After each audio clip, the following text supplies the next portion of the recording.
হাসান হুসাইন যখন মানুষকে জান্নাতের মধ্যে নেবেন, খালাকাল্লাহু আদম আলা সূরাতিহি সিত্তু নাজিরান, বুখারী হাদিস। কি আলেম ওলামা কথা কম, খুব মনোযোগ দেন। যখন মানুষ জান্নাতে যাবে, বেহেশতে যাবে, আমার মতো পিচ্চি পাচ্চি হেঁকড়ি বেকড়ি মানুষ থাকবে না, সবাই হবে আদম নবীর সমান। দুই হাত তুলে কয় না, কথা কয় না বাঙালি, কথা বুঝছেন? আদম নবীর সমান। আদম নবী কয় হাত? সিত্তু নাজিরান, 60 হাত। যেরকম কয় হাত? কথা কন না কেন? কয় হাত? 60 হাত লম্বা আদম বাবা। এইবার প্রশ্ন, ওই আপনাদের সেই পার্বতীপুরের বসির বানিয়ে কলেজ মাঠে আমি ওয়াজ করতেছিলাম, বুঝছেন, তাফসির মাহফিলে। হ্যাঁ, ওইখানে আমি এই ওয়াজটা করছি যেই মাত্র। জি জি বলতেছি বাবা। হ্যাঁ, ওই ও ওয়াজ করতেছিলাম, তখন ওই বলছি যে ছেলেরা পুরুষেরা যখন জান্নাতে যাবে আদম বাবার সমান 60 হাত লম্বা হয়, বেহেশতে যাবে। 10-12 হাত এরকম বর্গ হাত হবে, মোটা সোটা, বোঝেন না? এরকম হয়া কে ফাঁকে ফাঁকে থাকবে, সব একেবারে সোনার সাথে ঝলমলা কালার হয়ে যাবে। সোহান আল্লাহ ধরে বলেন, এত লাবণ্যের উজ্জ্বলা ভরে দেবে। একজন মহিলা স্মৃতি সিন্দাত ভাই খালি আপনাদের কথা কইলেন, আমরা কয় হাত হয় বেহেশতে যাবো? প্রশ্ন করেছে। তার প্রশ্ন করে কি অন্যায় হয়েছে? কথা বলছেন না কেন? অন্যায় হয়েছে না। মনোযোগ দেওয়ার সঙ্গে মা বোন, আপনারা যখন বেহেশতে যাবেন তখন আপনারা যাবেন আদম বাবার কাঁধ পর্যন্ত, স্বামীর কাঁধ পর্যন্ত। এই স্ত্রী লম্বা হওয়া সুন্নত। অর্থাৎ আদম বাবা যদি হয় 60 হাত, আপনারা হবেন প্রায় 55 হাত। সুবহানাল্লাহ কয় না? 55 হাত হবে, বুঝেছেন কথা? এরকম আকৃতিতে আল্লাহ আপনাদের জান্নাত দিবেন। কাজী সাইয়েদা সারওয়াল জান্নাত, বেহেশতের সরদার হাসান হোসাইনের নামের সাথে বড় ভাইয়ের নাম, ওনার নাম হাসান আলী সাহেব। আল্লাহ তুমি জানে মালে বরকত দিয়ে দাও। 5,000 টাকা দান করলেন মসজিদের জন্য, ইহকালে পরকালে করে দিও ধন্য। ওরে বাবারা, আপনারা তো টাকা পয়সা জায়গা জমি সব রেখে চলে যাবেন, কিছু তো আপনার জন্য নয়। যেটা আজকে দান করে দিয়ে দিলেন ওইটাই আপনার অ্যাকাউন্টে জমা থাকবে। ওইটা 70টা উহুদ পাহাড়ের সমান স্বর্ণ হলে তার যে মূল্য হয়, ওই রকম মূল্যায়িত করে মিজানের পাল্লায় আল্লাহ পাক আপনাকে আবার সেদিন বিপদের দিনে ফেরত দিবে। আর কে আছেন বাবা? কে জানে 500 বললো? মজিদ ভাই, বড়গ্রাম। আব্দুল মজিদ ভাই 500 টাকা দিয়েছেন, বড়গ্রামের সাবেক মেম্বার নি মজিনা। আচ্ছা, বড়গ্রামের আব্দুল মজিদ ভাই 500 টাকা দিয়েছেন, আলহামদুলিল্লাহ, জাযাকাল্লাহ। মর্জিনা সাবেক মেম্বার, মহিলা মেম্বার, উনি ওই যে এই 1000 টাকা পাঠায় দিছে। আল্লাহ আমার বোনকে তুমি ইমানের সাথে হেফাজত করিও, আল্লাহ জানে মালে বরকত দান করে দিও।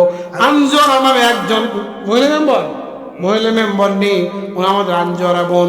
আল্লাহ তার মনটা কত ভালো, হৃদয় জ্বালাও বেহেশতি আলো, হেদায়েতের আলো দিয়ে আল্লাহ তুমি তার ইমানের সাথে, আল্লাহ ইমানের সাথে জিন্দেগি যাপনের তৌফিক দিয়ে দিও। জোরে বলেন আমিন। মাশাআল্লাহ। আর কে আছেন? আমার মা বোনেরা চাদর গামছা আপনাদের সামনে চলে গেছে, ওগুলো আপনারা একটু দিয়ে দেন। আল্লাহ রাস্তায় জানছেন কালাই বাদাম খাওয়ার জন্য, পান সুপারি খাওয়ার জন্য, ওগুলো সহকারে দিয়ে দিবেন। এত রাত্রে পান সুপারির দোকান খোলা নাই, আপনাদের উঠে যাওয়ার কোনো সুযোগ নাই।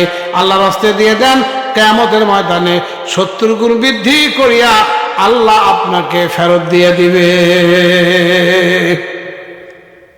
তাড়াতাড়ি করেন। এবার আসেন, ওয়াজটা কিন্তু বাকি আছে, ওই ওয়াজ একটু করে দেই। ঘরের ভিতরে কি হলো?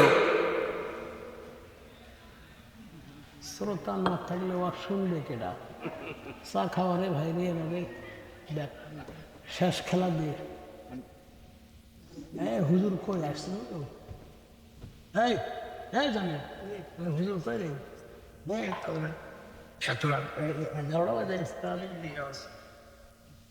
হে কয়টা আর পরে পাবেন আমি বেশি হয়েছি। আলহামদুলিল্লাহ, খুব অল্প কয়েক মিনিটের মধ্যেই এই শেষ বক্তা মানে প্রধান বক্তা, দ্বিতীয় মানে 2 নাম্বার, দ্বিতীয় মানে কথা কয় না ভাই রে, 2 নাম্বার বলুন তো। মানুষ খালি যায় কয় 1 নাম্বার তেল দাও, 1 নাম্বার লবণ দাও, খালি 1 নাম্বার চায় না। 1 নাম্বার তেল দাও, 1 নাম্বার লবণ দাও। কি এক কথা বল না কেন ভাই, ঠিক না বাড়ি ধরে বলেন? 1 নাম্বার সুতার কাপড় দাও, 1 নাম্বার বিয়ারিং দাও, 1 নাম্বার বল দাও, সব খালি 1 নাম্বার লেপ্টাস্ত পাগল পাড়া। 2 নাম্বার যদি হয় তোর পিঠে কিন্তু কুলাবে না। কি বলেন? কাজে 2 নাম্বার মানে নকল, মানে দাম নাই। কথা বল না কেন? 1 নাম্বার সবাই চায়, আপনারাও চান, এটাই তার প্রমাণ। বোঝা যায়? কথা বোঝা যায়?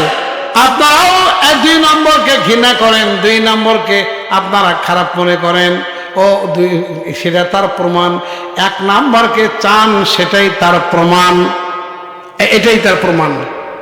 আমি বুঝতে পেরেছি, কাজে আপনারা চান না, আমি জোর করে থাকতে চাই না।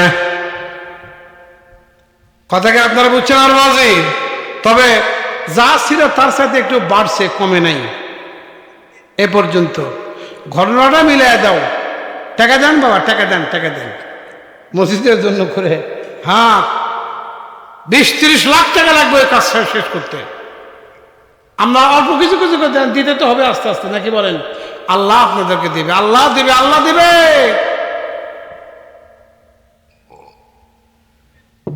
চলেন, কাম টু মাই পয়েন্ট।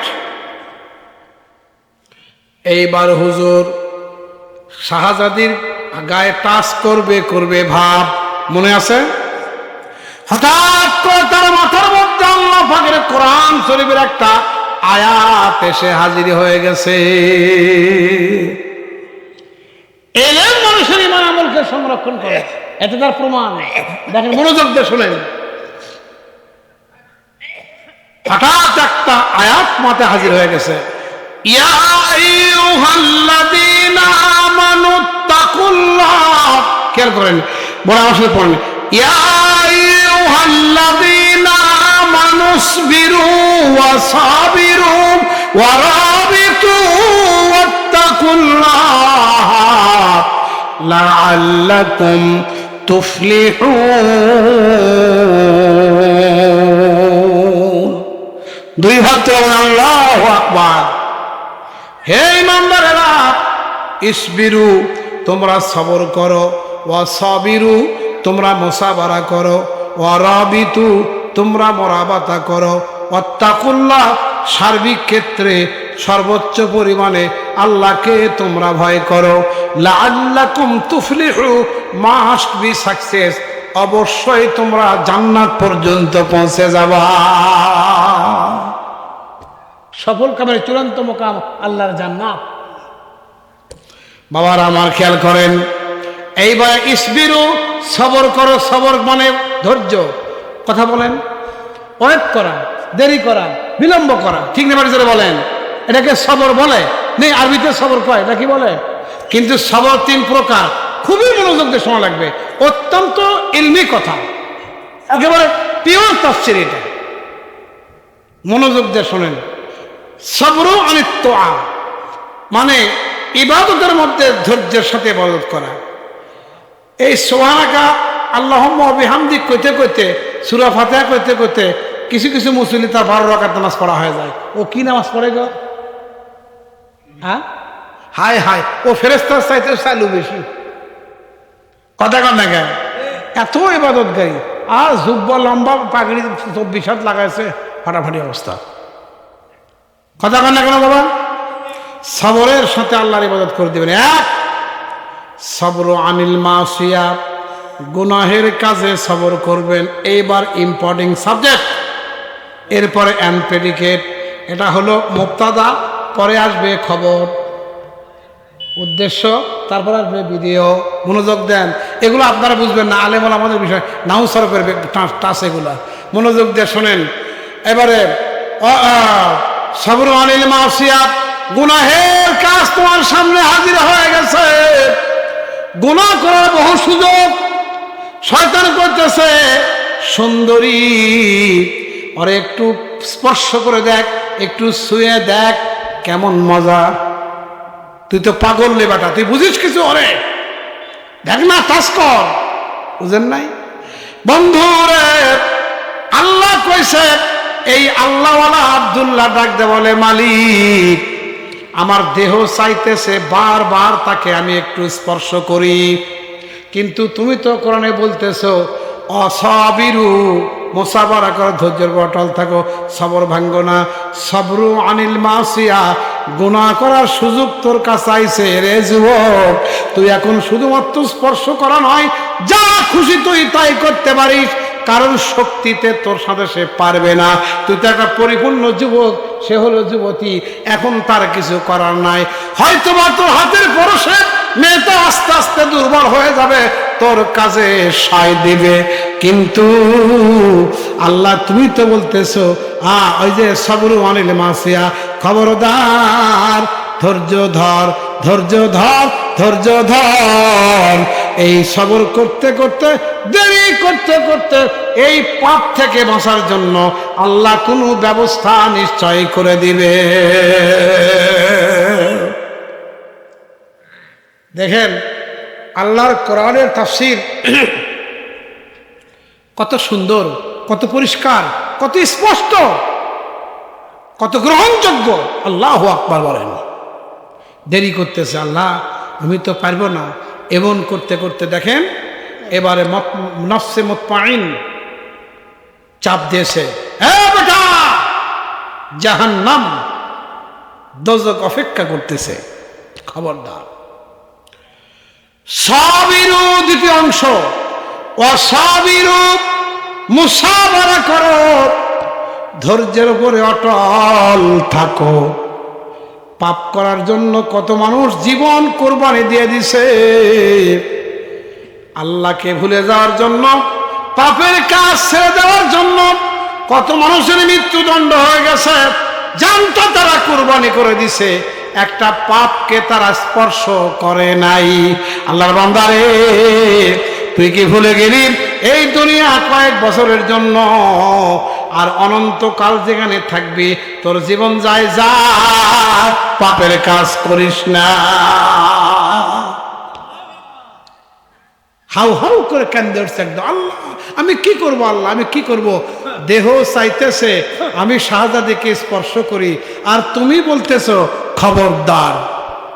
কথা বুঝছেন কিনা জোরে বলেন, কথা কি বুঝতে পারছেন কিনা জোরে বলেন, একটু জোরে খান। মাশাআল্লাহ, জাযাকাল্লাহ। জি কে, আচ্ছা আচ্ছা, মাশাআল্লাহ। আপনারা কন আলহামদুলিল্লাহ। আর চেয়ারটা জানতে বসে, বসে, আরে জোরে কন আলহামদুলিল্লাহ। আমাদের প্রধান মেহমান অতি সুন্দর, আমাদের ছেলে, আমাদের সন্তান, ছেলে মানুষ, খুব কম বয়সী, বসো বাবা, মঞ্চে চলে আসছে। কিন্তু আপনারা, আমি বললাম না, হয় রাজনৈতিক কোনো সমস্যা, না হলে পারিবারিক সমস্যা, কথা বলছেন নাই? এই কারণের জন্য আমি এই দৃষ্টিকে আমি 30-32 বছর আগের থেকে আপনাদের এই এলাকাতে এমন কোনো মাদ্রাসা না, কামিল মাদ্রাসা, দাওরাদিস মাদ্রাসা, এই মাদ্রাসা, ফাজল মাদ্রাসা, কওমি মাদ্রাসা, দাখিল মাদ্রাসা, যত আছে মাদ্রাসা, এমন মাদ্রাসা, উত্তরায়ণ কামিল মাদ্রাসা আমি অনেকবার ওয়াজ করেছি। তারপরে যে এইখানে ভাইনুর, তার ওই পাশে কি বলে, গঙ্গাস, গঙ্গা মাদ্রাসা আমি অনেকবার, তখন আব্দুর রহিম সাহেব এমপি ছিল, তখন আমি ওখানে 2-3-4 বার ওয়াজ করে গেছি। বড় বড় প্রতিষ্ঠান সব জায়গায় আমি 2-4 বার, 3 বার, 4 বার, 5 বার করে ওয়াজ করে গেছি, মাহফিল করে গেছি। এই অবস্থা তো দেখি নাই, নিশ্চয় ভিতরগত কোনো কারণ আছে, আপনারা মীমাংসা করে নিয়েন। আমার দিয়ে তাকান, not offensive, it is defensive. প্রতিশোধ নিতে যায়েন না, অস্তিত্ব কারণে থাকবে না। প্রতিরোধ করতে শেখেন। প্রতিশোধ, প্রতিরোধ এক জিনিস নয়। প্রতিশোধ নিতে যায়েন না, প্রতিরোধ করার জন্য চেষ্টা করেন, মিলেমিশে কম্প্রোমাইজ করেন।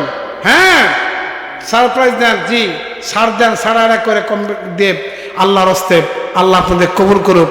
আমার যুবক ছেলেদেরকে আমি দোয়া করি, বিশেষ করে তরিকুল ইসলাম ও মসজিদে বাজার সমাবেশ সেক্রেটারি আর কি, তরিকুল ইসলাম আমার সন্তানের মতো বহু, ও তরিকুল ইসলাম যখন ছোটো শিশু তখন থেকে আমি আসি আর কি এই এলাকাতে। যাই হোক, আল্লাহ পাক তার প্রচেষ্টায় বহু ত্যাগের বিনিময়ে অনেক দূর দারাজ থেকে, কয়েক মাস আগের থেকে দাওয়াত দিতে হয়, হঠাৎ করে বক্তা চালিয়ে পাওয়া যায় না, বক্তা কেজি ভাও বিক্রি হয় না। কথা কি বুঝছেন? কয়েক মাস আগে সিরিয়াল দেওয়া লাগে, কয়েক মাস আগের থেকে যোগাযোগ করতে হয়, তারপরে বক্তা পাওয়া যায়। যাই হোক, সব মিলে কথা হইল, মাহফিল করেছে, এখানে আপনার কিছু লোক এসেছেন, অসংখ্য আল্লাহর ফেরেশতা নাজিল হয়ে গেছে, আলেম ওলামারা আসছে, দরুদ সালাম হয়েছে, কোরআন হাদিসের তেলাওয়াত তাফসীর ব্যাখ্যা বিশ্লেষণ হচ্ছে, হবে, এটাই সাফল্য। আপনাদের মনে আছে হুজুর ওয়াজ করতে, নবী সাল্লাল্লাহু আলাইহি ওয়াসাল্লাম ওয়াজ করতেছে, শ্রোতা কয়জন? কথা কয় না ভাইরে, মনে আছে কয়জন? 4 জন। কে কে? আবু বকর, ওমর, ওসমান, আলী। ঠিক আছে, ওয়াজ করলেন। আম্মা আয়েশা রাদিয়াল্লাহু আনহা হুজুর যখন হুজুরায় গেলেন, হুজুর যখন হুজুরাতে গেলেন, মা আয়েশাকে জিজ্ঞেস সামনে বললো, হুজুর এই যে 1.5 ঘন্টা ওয়াজ করলেন না, খুব মজা লাগলো হুজুর, আমার মনটা চায় কথাগুলো আমি আরেকবার আপনার কাছ থেকে শুনি। হুজুর আপনার শোনা মুখের বাক্যগুলা এতই মধু ঝরতেছিল, আমি একবার নিরিবিলি শুনতে চাই। রাসূলুল্লাহ বলে, তাহলে কিছু খেতে দাও, খেজুর টেজুর নাস্তা, মানে আমরা তো বলি না চা নাস্তা খাও, ওটা কি খাও? তোর তো চা বানায় দেয়, হ্যাঁ, তাহলে চা নাস্তা দিছে আম্মা আয়েশাকে, আয়েশা রাদিয়াল্লাহু আনহা হুজুরকে। হ্যাঁ, এবার খাইছে, হুজুর কয় তুমি বসো, এবার আমি ওয়াজ করি, তুমি শোনো। আপনারা বলেন, এইবার বলে ওখানে যত সময় দিয়েছি তোমাকেও তাই দেবো, ওর যা বলেছি ও ওরকম কথা এখানেও বলবো, পারলে 2-4টে বেশি বলবো। এবার আপনারা বলেন, এবার শ্রোতা কয়জন, বক্তা কয়জন? আরে কথা কয় না গো, শ্রোতা কয়জন? 1 জন। যেরকম শ্রোতা কয়জন? পুরুষ না মহিলা? হ্যাঁ, তাও না কেন নিজের বিবি। হ্যাঁ, আর হলো বক্তা কয়জন? 1 জন, নবী সাল্লাল্লাহু আলাইহি ওয়াসাল্লাম। সেই বক্তা, এই বক্তা সেই বক্তা। আয়াত পরে একটা, তরজমা দেয় আর একটা। তাফসীর করে বলে ইউফাসসিরু বা'দুহু বা'দা, যে আয়াতটা পাঠ করা হলো ওই আয়াতের রেফারেন্সে কোন আয়াতের তাফসীর করা আছে, কিতাবে কোন আয়াতের রেফারেন্স দেওয়া আছে, ওইটা বের করে আনতে আরে এটা তাফসীর করতে হবে। এটা তো কোরআনের এক অংশ আর এক অংশ ব্যাখ্যা করে, ওটাই হল নাম তাফসীর। আন্দাজে ভুংভাং করার নাম তাফসীর না তো। বহু বক্তা বাংলাদেশে নামছে, বুঝেন নাই? তাফসীর আন্তর্জাতিক মুফাসসির। আমি একজনকে বললাম, নাম বলবো না, টাকা লিখছে 80,000। কয় হাজার? হ্যাঁ, কথা কানা ভাই, 80,000 টাকা, তাও ওয়াজে ওঠার আগে, মঞ্চে আসার আগে তাকে দিতে হবে। আমি বলাই বেয়াদব, একদম ধমক দিচ্ছে, এক ডাইরেক্ট স্টেজ, অন্তত এই আপনাদের দিনাজপুরেই ওই আমবাড়িতে 10,000 লোক ছিল মিনিমাম। এই বেয়াদব, এগুলো হারাম প্রক্রিয়া। তুমি যদি আমার সামনে আউযু বিল্লাহি মিনাশ শাইতানির রাজিম বিসমিল্লাহির রহমানির রহিম এই আয়াতের তরজমা দেওয়া আছে, জালালাইন শরীফ খুলতেই প্রথম পৃষ্ঠাতে আছে আউযু বিল্লাহি মিনাশ শাইতানির রাজিম, এর আরবি তরজমা করবা বিসমিল্লাহির রহমানির রহিম। তাফসীর করতে হবে না মিয়া, তরজমা করবা আমার সামনে। আমার কাছে 50,000 টাকা আছে, দিয়ে দেবো তোমার। বেয়াদব, এই মাদ্রাসায় 3 খানা তোমাকে নিয়ে আসছে, তুমি 80,000 টাকা না হলে 5,000 কম দিতে তুমি নেবা না? কি মামুর বাড়ির মোয়া? এমন ধমক দিছি, বুঝছেন? এই হচ্ছে এখনকার বক্তাদের আকীদা, এই শুরু হয়ে গেছে। আনেন কেন? এগুলো তো আলেমের শো 2 নাম্বার, এরা তো শয়তান মিয়া। শয়তানের কি এলেম কম ছিল নাকি? এলেম কি শয়তানের কম ছিল? এ তো শয়তান, মিনাল জিন্নাতি ওয়ান নাস। এরা মানুষ নামে আলেমের রূপধারী শয়তান। এদের ওয়াজ শোনা হারাম, দাওয়াত দেওয়া হারাম, সালাম দেওয়া হারাম। কোন বাপের বেলা যদি থাকে আমার এই মশালার ভিতরে যদি কলম বসাতে পারে, 12 বছর তার পায়ের জুতো আমি মাথায় বহন করব। 24 ঘন্টা হারাম খাইতেছে আর একামত দিন কায়েম করবে। বেয়াদব কোথাকার, এদের হাতে আল্লাহ দিন কায়েম করাবে, তাই না? ভণ্ড।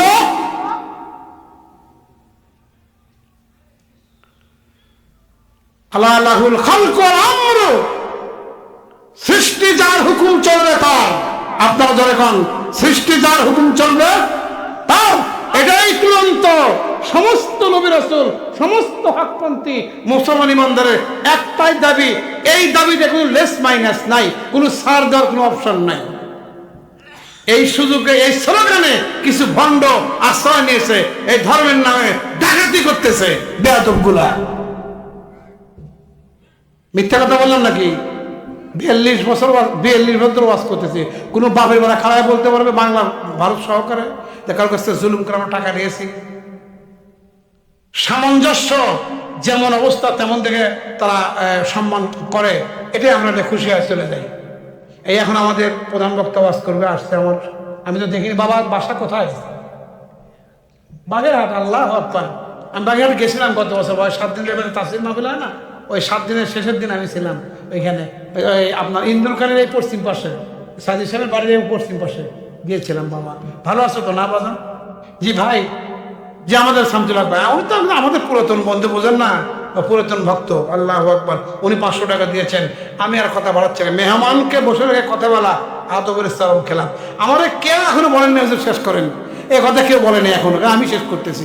মেহমান চলে আসছে, ওই যে মর্নিং সৌজদা ডে, বুঝে নিতে হয় এই বিষয়টা। হ্যাঁ, তো যাই হোক, সব কিছু মিলিয়া আমি আপনাদের কাছে অনুরোধ রাখলাম, ছোট্ট 1 মিনিটেই বলে শেষ করে। আপনারা আকাঙ্ক্ষানে বসে আছেন, শাহজাদি কে তিনি টাচ করলেন না, বলেন তার ভিতরে কি সৃষ্টি হয়ে গেছে? এলেমের দংশন, ইমানের দংশন। তাকে যে তিনি যে এলেম অর্জন করেছেন, এই এলেম থেকে যে ইমান তৈরি হয়েছে, ওই ইমান তাকে দংশন করেছে। খবর ধরো, ধৈর্য ধরো, বিবি একখান পাবা, কলেমা দিয়া বৈধ করে বিবাহ করে নিও, যত ইচ্ছা তত মজা করিও, কোনো সমস্যার কারণ নাই। এটা অন্যায়, এটা তোমার জাহান্নামে নিয়ে যাবে, বুঝেন নাই? শেষ পর্যন্ত বাদশাহ শাহজাহান ওই আব্দুল্লাহ উলামা আলেমের সঙ্গে তাকে বিবাহ দিয়েছিলেন, যেহেতু সেই ইমানের পাল্লা অনেক ভারী। জাওজাতুন মুমিনাতুন। মা বোনদেরকে, আপনাদেরকে শেষ কথা বলে আমি বিদায় নিলাম। আমাদের ছেলে মেয়েদেরকে আলেম ওলামা বানাবেন, সে হোক, ছেলে হোক, মেয়ে হোক, যাই হোক, তাদেরকে আলেম ওলামা তৈরি করুন, জান্নাতে যাওয়ার সহজ রাস্তা তৈরি করেন। বারাকাতুম মিনাস সামাই ওয়াল আরদ, আসমান এবং জমিনে শান্তির কোনো কমতি অভাব হবে না ইনশাল্লাহ। এখানে আমাদের এই জায়গাতে এই আব্দুল্লাহ আল মামুন এর ছেলে আসছিল, আমি শুনলাম, মুখলেস মানুষ, শুনেছি অনেক অল্প কিছু পয়সা আপনারা হাতিয়ে দিয়েছে।